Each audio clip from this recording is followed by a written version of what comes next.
John had felt optimistic and hopeful earlier in the year when he had left the advertising agency he was working for in order to start his own graphic design firm. However, on this particular morning, he was sitting at his desk beleaguered by a sense of failure. He had a headache. His phone hadn't rung all day. If you could have heard the thoughts going through John's mind, you would have discovered he had a very pessimistic focus. Listen in. Why aren't any of these new business initiatives working? Am I in the wrong business? Why is Sue having luck with her new business and I'm not? Have I come into this business at precisely the wrong time? Why am I having endless problems with my subcontractors? Will I ever make serious money? Maybe I'm not cut out for being self-employed. What am I doing wrong? Have you ever tried talking with a friend who was stuck in a negative thinking pattern similar to John's? If so, you may have offered one constructive suggestion after another and received little or no response. Your friend was basically not open to your contribution. Intuition operates in much the same way.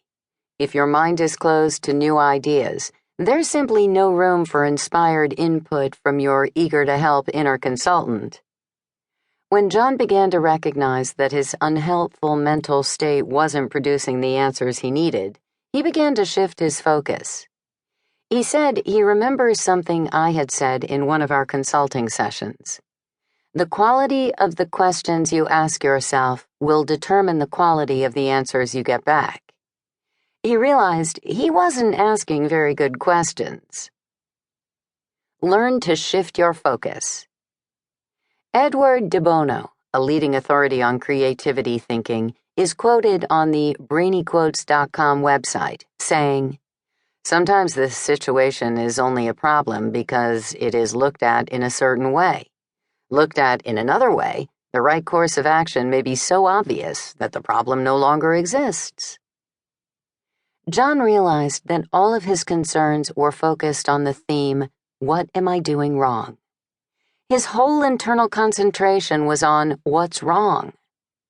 In de Bono's way of thinking, he was asking the wrong question. He decided to grab his laptop and sit outside in the early summer sun. Listening to the birds sing put him in a slightly better mood. He began to write about what he wanted to create in his business. "I want to create customers I enjoy working with who refer me to other great clients. A monthly net income of at least $10,000, an easy and enjoyable lifestyle that allows time for me to attend my kids' after-school and weekend events.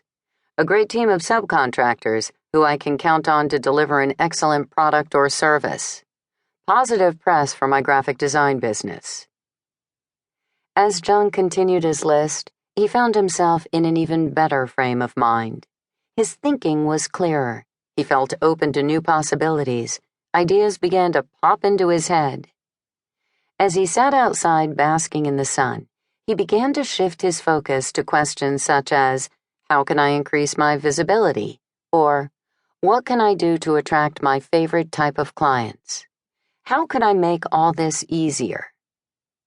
He discovered that when he was more open-minded and less down on himself and his efforts, the answers that would lead him to success began to come to him more easily.